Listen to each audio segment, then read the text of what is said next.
We've partnered with the University of Baltimore and JC, I'd say maybe 6, 7, 8 years. The Open Society Institute-Baltimore office launched a program about 15 years ago called Community Fellows, where they provide stipends to innovators who want to establish new nonprofits, address some need in society. They've got 135 alumni in the Baltimore region and approached us to see if we could take a select handful of those alumni and work with them to get their organizations to the next level. OSI, that relationship started quite a bit back when we received a fellowship through the organization, and that's been an ongoing amazing partnership and resource for us in the city. The University of Baltimore opportunity had this forward innovative thinking of social entrepreneurship. The two courses that we taught and that the Open Society Institute participated in were the Social Enterprise course and the Design Business Link course. OSI underwrote this and provided money for some prizes. What we've tried to focus on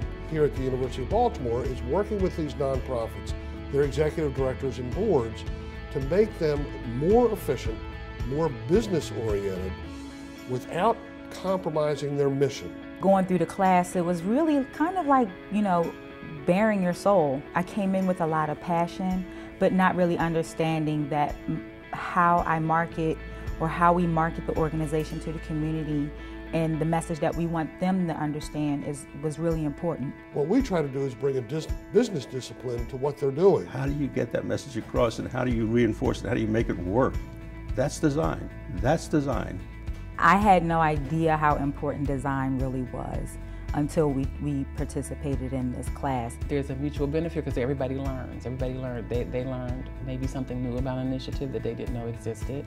The initiative learned from their consulting skills that they would not otherwise have been able to take advantage of. Normally when you get out in the real world and you have your first experience with a client, it's kind of, it'll make or break you, but this provides a safe environment to get input from a client. When you're in an academic environment, it is sort of like an incubator, right? It's a space where you get to go through the processes of looking into what's viable, what's realistic.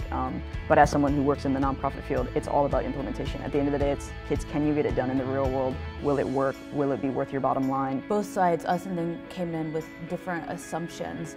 So it was always interesting to be like, that idea sounds great in theory, but the nuts and bolts of working with the schools are actually this, and I know that they did the same thing with us. That partnership between organizations and students is just phenomenal. Every organization should participate in the design class because it gives you the opportunity to have someone look at from the outside looking in to give you a different perspective. The Design Business Link class has never been done before. No one else does it. There's not a university in the country that has a class like that. Not because it's not good, it's because no one else ever thought of it, I guess. The winners who came in first and second won substantial prizes.